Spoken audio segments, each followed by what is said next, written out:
जय हिंद साथियों साथियों हम हैं अपने राप्ती नदी की निर्मल जलधारा और प्राकृतिक छटाओं के बीच पर। और यहाँ पर परम पूज्य आदरणीय गुरुजन आए हैं और डॉक्टर साहब आए हैं, डॉक्टर सुनील सानी जी आए हैं और हमारे आचार्य जी आए हैं। अब मास्टर साहब हैं और जानते हैं एक टीचर की कितना बड़ी रिस्पॉन्सिबिलिटी होती है। तो इनसे जानेंगे और यही कुछ अपने जबान के माध्यम से बताएंगे, अपनी वाणी के माध्यम से बताएंगे कि सबसे पहले आचार्य जी की बारी है, क्योंकि इनके ऊपर बहुत सारे नन्हे नन्हे बच्चों का भविष्य डिपेंड करता है। और कोई भी दुनिया का कोई भी राष्ट्र है उनके ऊपर जानते हैं परम पूज्य आदरणीय गुरुजन जो होते हैं वही उनके जो जड़ होती है खाद और डाई डालने का काम करते हैं और अपनी मेहनत और परिश्रम की शक्ति से सींच सींच करके उसमें प्रवान शक्तियां प्रदान करते हैं। तो इन इस परम पूज्य आदरणीय गुरुजनों से भी पूछने की कोशिश करेंगे। तो बताइए आप स्कूल के माध्यम से अपना फ्यूचर, अपने कचरांचल का फ्यूचर कहिए, अपने गांव का फ्यूचर कहिए, घर का फ्यूचर कहिए, देश का फ्यूचर कहिए, पूरे यूनिवर्स का फ्यूचर कहिए, क्योंकि हमारा चंद्रयान 3 जाके चांद पर चहलकदमी मचा रहा है। तो ये देख सकते हैं फ्यूचर कहाँ जाने आने वाला हो सकता है। आप जिस स्टूडेंट को मार्गदर्शन दे रहे हैं चांद पर भी जा सकता है। तो इसके बारे में क्या कहना चाहेंगे, एजुकेशन के बारे में, एजुकेशन पॉलिसी के बारे में? जी, आपने बहुत ही अच्छा व्याख्या किया है। हम्म, एक अध्यापक को मतलब किस तरीके से बच्चों के बीच मतलब आना चाहिए। देखिए, हमारा उद्देश्य जो है इस ग्रामीण इलाका में एक बेहतर शिक्षा, बेहतर एजुकेशन सिस्टम स्थापित करना है। जैसा कि आप देख भी रहे हैं, इस समय जो शिक्षा का स्तर है गाँव में मतलब गिरा हुआ है और शहरों में गाँव के कंपैरिजन में मतलब बेहतर है। और इसका मुख्य कारण यही है कि जो योग्य टीचर हैं, शहरों की तरफ पलायन किए हुए हैं और जो संपन्न गार्जियन हैं वो भी शहरों को ही तरफ मतलब रुझान किए हुए हैं। तो इससे ये हो रहा है कि ग्रामीण इलाका में योग्य टीचर की कमी हो जा रही है और योग्य टीचर नहीं रह रहे हैं तो फिर योग्य मतलब शिक्षा यानी अच्छी जागरूक शिक्षा या क्वालिटी युक्त शिक्षा नहीं मिल पा रही है।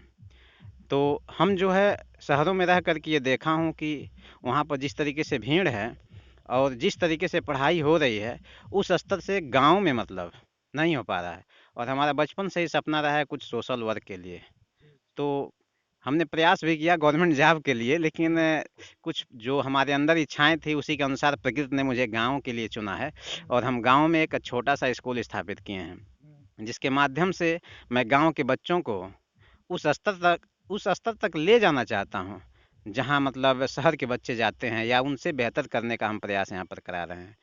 इसमें बहुत से काम हैं, अगर आप जानना चाहेंगे तो धीरे धीरे सब कुछ बताया जाएगा किस स्तर से या किस तरह से हम यहाँ पर क्वालिटी युक्त एजुकेशन दे रहे हैं। जी, तो देखिए इनका कहना है और बिल्कुल शहरों में जो एजुकेशन का देख रहे हैं जो सिस्टम बना है काफ़ी अच्छा है। ग्रामीण इलाका अब जब से 15 अगस्त 1947 को हमारा देश आज़ाद होता है, उस आज़ादी हो गई है लेकिन फिर भी एजुकेशन सिस्टम में ग्रामीण अभी पिछले हुए हैं। और कहा जाता है ये भारत का हृदय गाँव में बसता है। जब भारत का हृदय गाँव में बसता है और जब गाँव का एजुकेशन सिस्टम नहीं सुधरेगा तो फिर हम कैसे कह सकते हैं हमारा भारत जो है मतलब विकास के जो आकाश की बुलंदियों तक जाएगा।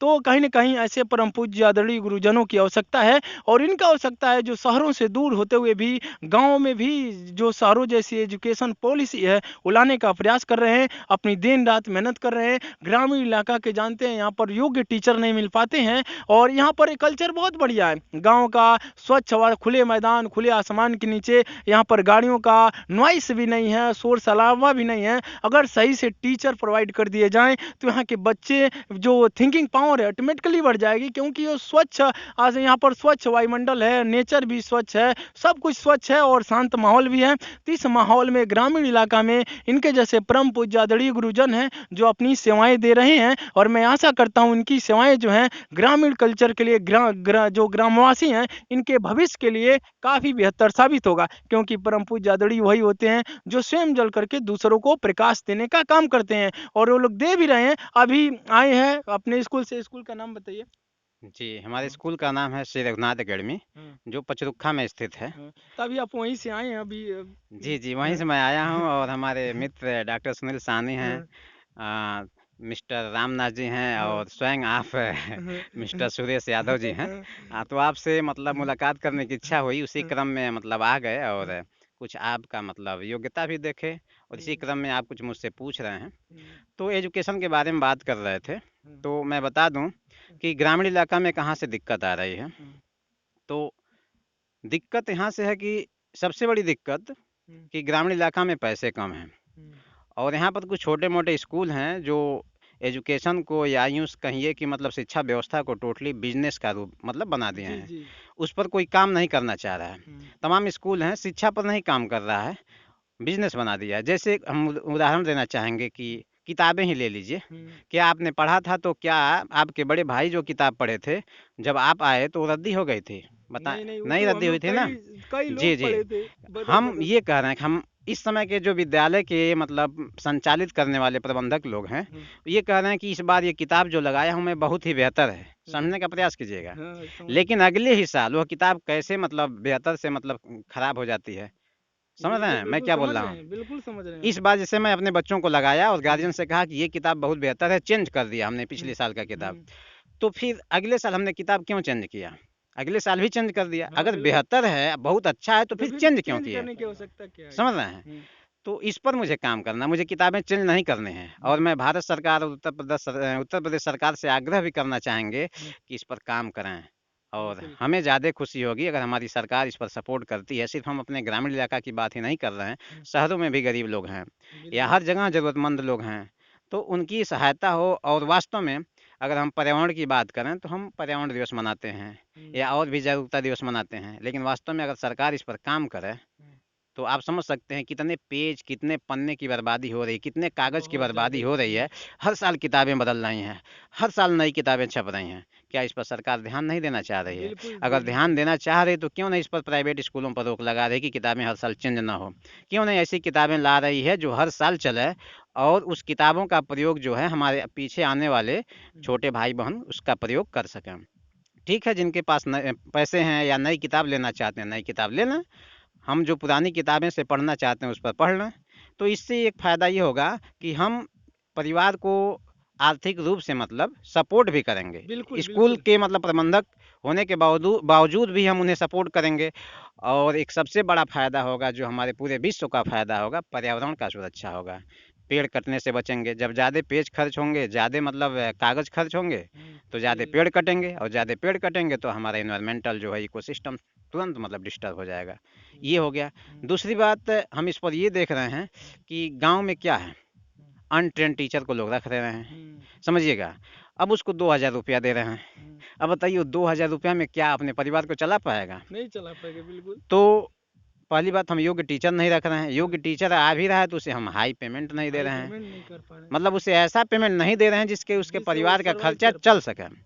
अगर परिवार का खर्चा नहीं चल सकता है तो बताइए क्या आपके पास लंबे समय तक टिकेगा? नहीं टिकेगा तो इस भाई पर वो भी तो हम है। अपने अन्य मतलब स्कूल के प्रबंधक से आग्रह करेंगे कि हाँ, योग्य टीचर रखें, उन्हें उचित पेमेंट दें। हाँ, संभव हो तो बच्चों पर उस तरीके से फीस लगाएँ, बिल्कुल, बिल्कुल। लेकिन किताब से जो है कालाबाज़ारी या नहीं, किताब से बिल्कुल। बिज़नेस ना करें, ड्रेस से बिज़नेस ना हुँ, करें हुँ, या अन्य चीज़ों से बिज़नेस बिज़नेस ना करें। यही बिल्कुल। सब चीज़ें हैं, अगर और कुछ जानना चाहते हैं तो आप पूछ सकते हैं, बिल्कुल। आपका स्वागत है। और सबसे बड़ी बात आपने कही जो समस्या बना हुआ है, जो भी प्राइवेट टीचर है, प्राइवेट स्कूल है, वहाँ पर देखते हैं किताब की समस्याएँ बहुत बड़ी है, क्योंकि प्रत्येक वर्ष किताब चेंज होती रहती है। मैं भी बच्चों को पढ़ाता हूँ कोचिंग, वहाँ पर देखे हैं बच्चों पर जो गार्जियन होते हैं एक्स्ट्रा प्रेशर होता है, हर साल किताबें चेंज होती है। हम लोगों ने पढ़ा था मतलब अपने सहपाठी से माँग लेते थे अगले क्लास की जो बुक हुआ करती थी, लेकिन अब कह सकते हैं जो प्रिंटिंग होता है, जहाँ पर प्रिंट किताबें प्रिंट होती है, वहाँ पर लोग जा करके स्कूल के माध्यम से ही वहाँ पर पहले से बता दिया जाता है और कौन सा ऑडियंस लगेगा, कौन सा राइटर लगेगा,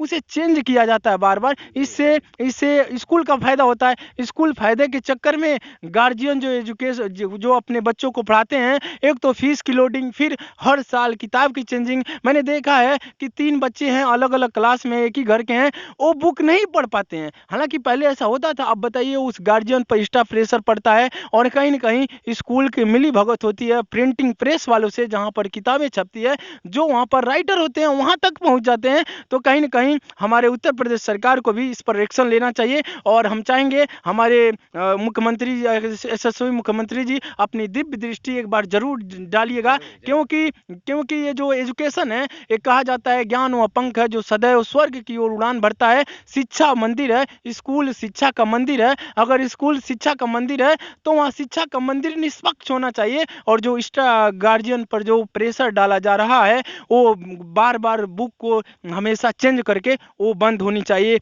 और एक पॉलिसी, शिक्षा पॉलिसी में भी आनी चाहिए कि जो स्कूल हैं, वो सबको एक मानदंड में रखना चाहिए। किसी प्राइवेट स्कूल की बहुत हाई फीस, किसी की लो फीस, एक सिनेरियो सेट करना चाहिए। और जो भी यहाँ से बुक का सिनेरियो है, बार-बार जो जैसे कि मार्ट साहब भी बता रहे थे कि कैसे पॉल्यूशन भी हम लोग कर रहे हैं, हमारा पृथ्वी जो पॉल्यूशन से इतना ज़्यादा हो रहा है, वो कैसे बच पाएगी। तो इसके लिए कहीं न कहीं बुक का जो बर्बादी है, इसे भी रोकना होगा, क्योंकि हम बुक बार-बार चेंज करेंगे तो पेड़-पौधे कटेंगे, पेड़-पौधे कटेंगे, जानते हैं नरम लकड़ी का बनता है, तो नरम लकड़ी कटते हैं, हरे पेड़ों को काटा जाता है, क्योंकि सूखी लकड़ियों में हरे पेड़ों का काफ़ी वहाँ पर रिसाइकिल करने में आसानी होती है, तो हरे हरे पेड़-पौधे काफ़ी बर्बाद हो जाते हैं। तो कहीं न कहीं इस पर सरकार को सोचनी चाहिए, एक पॉलिसी लानी चाहिए, ये काफ़ी बेहतर होगा। तो अभी हमारे अब तो मार्ट साहब हैं, आचार्य जी हैं और साथ में पढ़े हम लोग और जीवन से काफ़ी लगाव रखते हैं, काफ़ी ऑनेस्ट पर्सन है। मैं इनके साथ रहा हूँ, समझता हूँ, एक-एक चीज़ समझता हूँ और मैं इनके स्कूल पर भी जाने की कोशिश करेंगे, वहाँ दिखाएँगे और काफ़ी मेहनती हैं, बहुत मेहनत से पढ़ाते हैं और यकीन मानिए इनके ऊपर वो फ़ॉर्मूला सेट बैठता है कि ये वही गुरु हैं जो से दिन-रात जलते हैं, किसके लिए? खुद दूसरों के लिए जलते हैं, ताकि वो ज्ञान प्रोवाइड करें। अपना जो कचरांचल, अपना जो ग्रामीण इलाका है, वो पिछड़ा हुआ है, तो पिछड़ों को कैसे उनके फ्यूचर को आकाश की बुलंदियों तक पहुँचाया जाए, इसी विषय में ये काम कर रहे हैं और आशा करते हैं ये अच्छा काम करते रहेंगे, तो इससे कचरांचल के इस ग्रामीण इलाका जो माना जाता है, आज़ादी के बाद उससे पहले भी पिछड़ा हुआ था, यहाँ के लोग अब धीरे-धीरे विकास की जो गंगा है, उसमें अपना स्नान करेंगे। तो हमारे सुनील सानी जी हैं, डॉक्टर साहब हैं, तो ये भी लखनऊ में इस समय काफ़ी प्रिपरेशन किए थे, इसके बाद ये डॉक्टर हैं और डॉक्टर बन कर के सेवाएँ दे रहे हैं, काफ़ी ऑनेस्ट पर्सन हैं। तो इनसे पूछेंगे कि मेडिकल लाइन में हैं और होम्योपैथिक से हैं, तो इसके बारे में ही बेहतर बता पाएँगे। तो होम्योपैथिक हमारे जीवन में क्या चेंजेज़ ला सकता है? तरह-तरह की बीमारियाँ होती हैं, तो बीमारी होने से पहले कैसे बचा जाए? क्योंकि आजकल बहुत सारा गैस और तमाम बीमारियाँ हैं, यही बता पाएँगे उसके बारे में। तो इसके बारे में ज़रूर अपनी दिव्य दृष्टि डालने का प्रयास करिए। Thank you Ram Singh ji. सबसे पहले आपके चैनल युवा दिव्य ज्योति जागरण के माध्यम से सभी दर्शकों को नमस्कार। और आपका सवाल था कि स्वास्थ्य पे कैसे काम किया जाए, क्या उसकी समस्याएं हैं। तो सबसे पहले किसी पैथिक विषय में बात ना करते हुए स्वास्थ्य के विषय में बात किया जाए। तो आजकल 21वीं सदी में आने के बावजूद भी हम लोग चांद की बात करते हैं, लेकिन देखा जाए तो आज भी गांव में स्वास्थ्य और शिक्षा ये दोनों समस्याएं बहुत बद से बदतर स्थिति में हैं। तो चूँकि हम लोग गांव की माटी से बिलोंग करते हैं और हम लोग गांव की समस्याओं को सबसे बेहतर तरीके से जानेंगे। ठीक है। तो सबसे पहले देखा जाए तो स्वास्थ्य में क्या क्या है, जैसे ऐसा क्या करें कि हम बीमार ही ना पड़ें, क्योंकि सुविधाएं चूँकि गांव में आज भी कम हैं। तो सबसे बड़ी चीज़ ये देखा है कि ऐसा कुछ किया जाए कि हम लोग बीमार कम से कम पड़ें, ताकि दवाओं की ज़रूरत कम से कम पड़े। तो उसके लिए सबसे बड़ी चीज़ जो है, जब तक हमने आप ऑब्जर्व किया है अब तक के अपने प्रैक्टिस में और पेशेंट का जो भी है क्लिनिकल ऑब्जर्वेशन के आधार पर, तो कहीं न कहीं जो बीमारी की सबसे बड़ी वजह है वो है हमारी लाइफ स्टाइल के साथ साथ कह सकते हैं कि कहीं न कहीं पहले से वातावरण भी चेंज हुआ है, पर्यावरण भी चेंज हुआ है, बहुत सारा प्रदूषण हो गया है, खाने पीने से लेकर के और हवा पानी सब कुछ प्रदूषित हो गया है। तो इन सब चीज़ों को सुधारा जाए। जैसे सर ने अपने स्कूल के माध्यम से आपने उसमें कहा कि हाँ किताबें ज़्यादा यूज हो रही हैं, पेज ज़्यादा यूज हो रहे हैं, तो पेड़ ज़्यादा कट रहे हैं, तो उससे वायु प्रदूषण होगा अगर पेड़ कम होंगे तो। बिल्कुल उसी तरीके से हम भी मान लीजिए जो लोग पानी वानी का सिंचाई विभाग से लोग जुड़े हुए हैं, वो लोग पानी को स्वच्छ रख सकते हैं। सैनिटेशन से जो लोग जुड़े हुए हैं, वो पानी को शुद्ध करने के विषय में सोचें। ठीक है। जो एयर से जुड़े हुए हैं, वो उसके विषय में उसमें सुधार करें। यानी कि कहने का मतलब है कि जो जिस सेक्टर में है उसमें छोटा छोटा सुधार करें तो बहुत बड़ा सुधार हो सकता है। ठीक है। और इसी से हम लोग अपना बदलाव कर सकते हैं समाज में, चाहे स्वास्थ्य की बात हो, चाहे शिक्षा की बात हो। ठीक है। इसके अलावा अब बात करें थोड़ी सी होम्योपैथी की, क्योंकि मैं एक होम्योपैथिक फिजिशियन हूँ। होम्योपैथी पे ही थोड़ा सा अपना जो भी है एक दो अक्षर जाना चाहता है। बिल्कुल तो आपका हमेशा मार्गदर्शन मिलता है। बात किया जाए होम्योपैथी की, तो यह एक नेचुरल सिस्टम ऑफ मेडिसिन है, यानी कि मुख्य रूप से प्राकृतिक सिस्टम पे ही ये काम करती है। ठीक है। इसका सिद्धांत है सिमिलिया सिमिलिबस क्यूरेंटर। इसके जन्मदाता जो हैं वो मास्टर हेनेमैन हैं, जो कि जर्मनी के रहने वाले थे। ठीक है। तो जो इसका मेन कॉन्सेप्ट है बीमारी को ठीक करने का, वो हमारी बॉडी की जो इम्यूनिटी होती है, जैसे हम सरल भाषा में कहें तो रोगों से लड़ने की जो क्षमता होती है, उसको बढ़ा देती है, हमारी जीवनी शक्ति को बढ़ा देती है। तो जब भी जीवनी शक्ति बढ़ेगी, अच्छी होगी, इम्प्रूव होगी, तो बीमारी अपने आप ठीक हो जाएगी। और दूसरी बात, ये जो होम्योपैथी होती है, इसका साइड इफ़ेक्ट ना के बराबर होते हैं, बिल्कुल नहीं होते हैं। आप इसको इको फ्रेंडली भी कह सकते हैं। जैसा कि अन्य पैथीज में देखा जाए तो बहुत सारे जानवरों को मार के दवाएँ बनाई जाती हैं। तो इसमें मोस्ट ऑफ द मेडिसिन जो होती हैं वो नेचुरल सिस्टम से बनाई जाती हैं, तो वहाँ से भी कम नुकसान होता है। बाकी बिल्कुल। और देखिए सुनील सानी जी, डॉक्टर सुनील सानी जी अपने शब्दों के माध्यम से बताएं, और सबसे रोगों से बचने से पहले, रोग होने से पहले अपना लाइफ स्टाइल सेट करना होगा, क्योंकि आज के समय में नेचर भी सिस्टम से मतलब हम चेंज होता रह रहा है, क्योंकि क्लाइमेट चेंज सबसे बड़ी समस्या है। तो क्लाइमेट चेंज की वजह से जो मानव सिस्टम कहीं न कहीं क्लाइमेट चेंज हो रहा है, उसका जो क्रेडिट कहेंगे इंसान ही लेंगे, क्योंकि कोरोना जैसी वहाँ पर जो महामारी फैली थी, कोरोना जैसी महामारी, क्योंकि वो इंसान का ही देन था, और इंसान अपनी लाइफ स्टाइल की वजह से वो सब तमाम बीमारियां आ रही हैं। तो कहीं न कहीं हमें बीमारियों से बचना है तो पर्यावरण को संरक्षित करना होगा। पर्यावरण की संरक्षित होने से बहुत सारी समस्याएं ऑटोमेटिकली रिजॉल्व हो जाएंगी। तो यहाँ मिलकर के काफ़ी अच्छा लगा है। सर से मिले और डॉक्टर सुनील सर से मिले, और यहाँ पर जो मिल रहे हैं या देख रहे हैं कहाँ बात हो रही है, साथी से कहेंगे एक बार दिखाइएगा। ये राप्ती नदी की निर्मल जलधारा है, और राप्ती नदी की निर्मल जलधारा प्राकृतिक छटाओं पर हम लोग हमेशा आते हैं। और यहाँ जो हवाएं आ रही हैं, पछुआ हवाएं, वो स्वच्छ नेचर है, ठंडी ठंडी हवाएं हैं। यकीन मानिए दिल को सुकून मिलता है। और यहाँ पर ये जो नदी है अभी फ्लो भी कर रही, राप्ती नदी बढ़ भी रही है, लेकिन यहाँ आने के बाद एक ऐसा आभास होता है, एक साइलेंट नेचर का आभास होता है। और मालूम पड़ता है अपने ज्ञान में अगर एजुकेटेड पॉलिसी यानी एजुकेशन पॉलिसी और मेडिसिन जो सुविधाएं हैं जो शहरों में मिल रही हैं, अगर गांव तक कर दिया जाए तो गांव शहरों से कई गुना बेहतर हो जाएगा लाइफ स्टाइल की दृष्टि से, क्योंकि यहाँ पर जीवन प्रत्याशा भी अधिक हो सकती है। इस पर क्या कहना है सुनील सानी जी, जीवन प्रत्याशा के बारे में? अगर गांव का जो कल्चर है, मानसून अगर सब कुछ सिस्टम से यहाँ प्रोवाइड कर दिया जाता है, तो गांव में लाइफ स्टाइल के बारे में क्या कहेंगे? जो यहाँ पर देख रहे हैं जो साइलेंट नेचर है और प्राकृतिक छटाएं, इसके बारे में कुछ अपनी दिव्य दृष्टि डालने का प्रयास करिए। जी, तो जैसा कि देखा जाए अभी गांव में जो माहौल है शहरों की अपेक्षा आज भी इतना प्रदूषण होने के बावजूद भी काफ़ी सही है। जैसा कि हम लोग शहरों में रहते हैं, वहाँ के वातावरण में यहाँ के वातावरण में काफ़ी अंतर है, काफ़ी सुकून मिलता है गांव में आने पे। तो इतनी सारी चीज़ें होने के बावजूद अभी भी ज़रूरत है अपने गाँव को और हरा भरा स्वच्छ बनाने की। ठीक है। आज पहले की अपेक्षा पेड़ पौधे काफ़ी कम हो गए हैं, तो अधिक से अधिक पेड़ पौधे लगाया जाए, पानी को स्वच्छ रखा जाए, और अपनी दिनचर्या जो है, जो जैसे पुरानी दिनचर्या थी, पुराने समय में दिनचर्या थी, उस दिनचर्या पर लौटा जाए। सुबह उठा जाए, अपना टहला जाए, एक्सरसाइज किया जाए, सुबह अपना गर्म पानी पी सकते हैं। तो जी बहुत जरूरी है। जी बिल्कुल, ये बहुत अच्छी चीज़ है। अगर सुबह आप खाली पेट गुनगुना पानी पीते हैं तो आप बीमार होने के चांसेस 50% तो वैसे ही कम हो जाएंगे। ठीक है। तो इस चीज़ को फॉलो करें, सभी लोग फॉलो करते हैं, जो लोग स्वस्थ हैं या जो लोग नहीं स्वस्थ हैं वो लोग भी इस चीज़ को फॉलो करें तो ज़्यादा बेहतर होगा।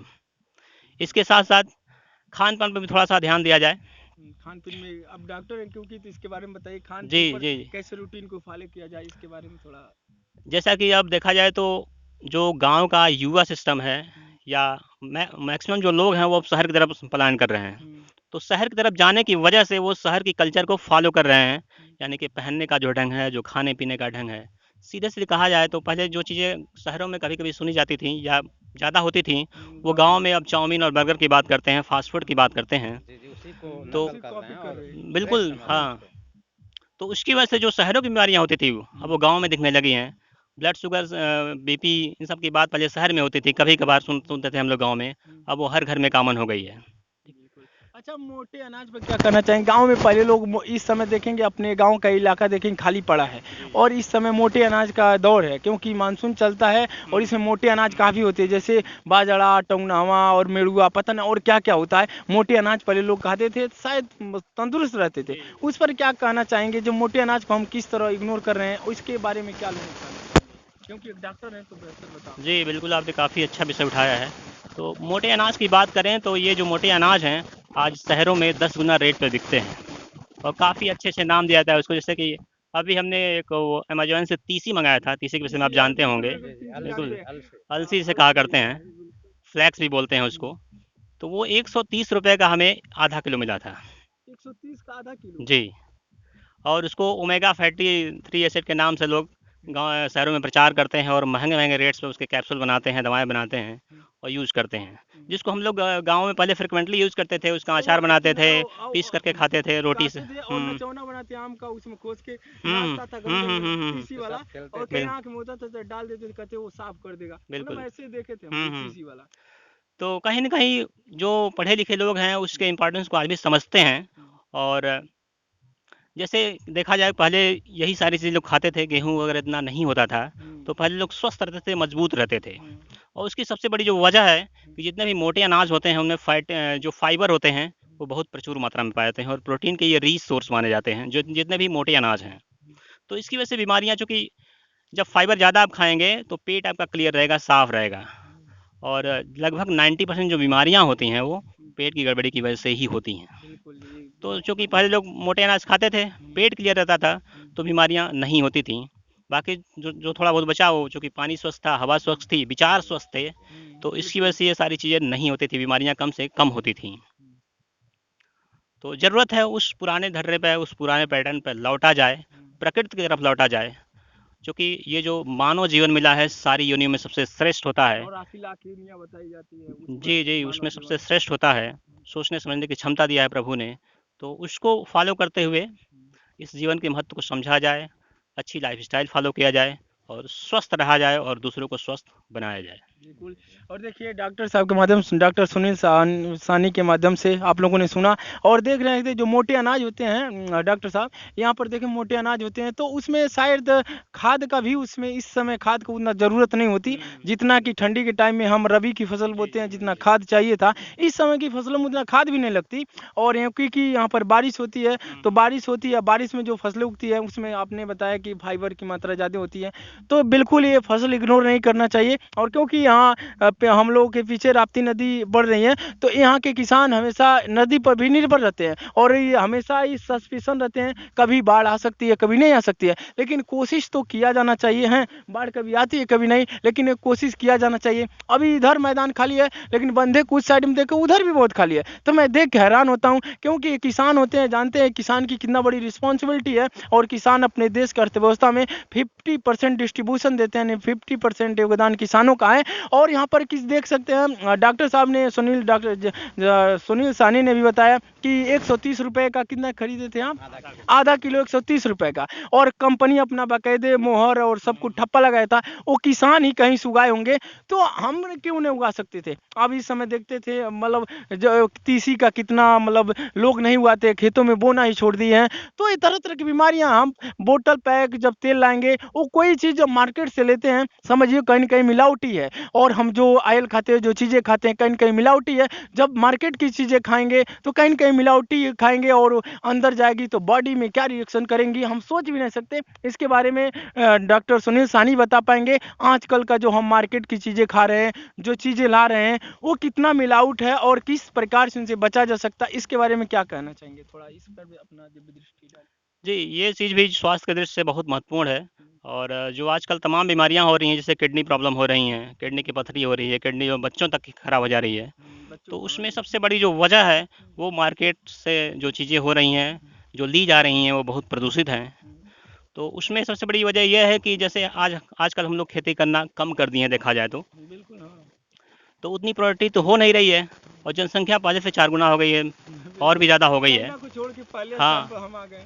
और चूँकि खाने को सबको चाहिए, तो सबको कहीं न चाहिए। कहीं सबको नेचुरल चीज़, प्राकृतिक चीज़ देना बहुत मुश्किल हो गया है। बिल्कुल एक ठीक। नंबर है, यही सही है। तो इसमें सबसे बड़ी जिम्मेदारी ये है कि चूँकि जो लोग गाँव से बिलॉन्ग करते हैं, किसान हैं, तो वो सबसे पहले जो तेल यूज़ करते हैं मान लीजिए, वो अपने घर का उगाएँ। सरसों अपने बोएँ, अलसी बोएँ या जो भी अन्य तिलहन है वो उगाएँ और अपने वो प्राकृतिक तेल जो खाने की कोशिश करें।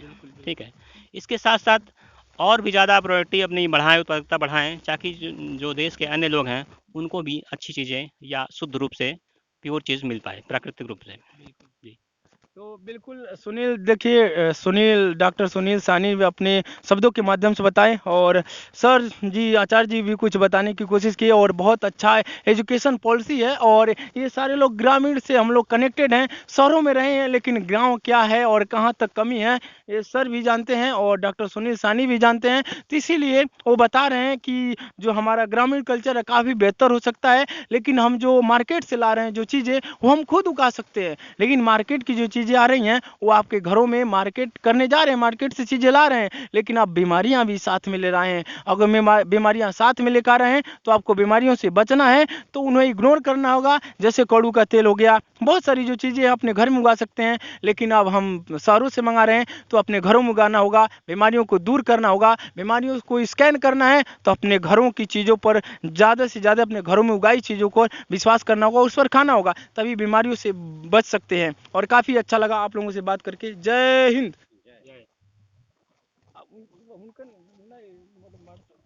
आइए आइए आइए, थोड़ा आइए। हुंकार फूकी जाए, उनके उज्जवल भविष्य के लिए हुंकार फूकी जाए, और वो कर रहे हैं। इनके आचार्य जी के साथ में हम पढ़े हैं और जानते हैं ये काफ़ी मेहनती और काफ़ी क्रिएटिव इंसान है, और काफ़ी मजा आता है इनको देख करके, हमारे अंदर भी जोश भर जाता है। इनके साथ हम लोग पढ़े हैं, जानते हैं, और काफ़ी भक्ति भावना से भी जुझे हुए हैं। भारत की जो सनातन पावर है उसको भी लेकर चलते हैं, और अपनी एजुकेशन पॉलिसी पर आगे बढ़ाने पर दिन रात काम कर रहे हैं। अभी हम इनसे बात कर रहे हैं तो ये अभी स्कूल से ही आ रहे हैं, स्कूल से बच्चों का एग्जाम है, और जो भी पढ़ाई करना है ये सब कुछ मेंटेन कर रहे हैं, और किस तरह ग्रामीण इलाका में अपने एजुकेशन पॉलिसी को बढ़ाया जाए इस पर काम कर रहे हैं। अपनी पूरी टीम के साथ, टीचरों के साथ, ये पूरा यही काम कर रहे हैं कि अपने ग्रामीण इलाका के जो बच्चे हैं उनको किस तरह अच्छी से अच्छी शिक्षा प्रोवाइड किया जाए। वो समझिए शहर को गांव में लाना चाहते हैं। हम क्यों अपने बच्चों को, बहुत सारे लोग हैं शहरों में नहीं भेज सकते,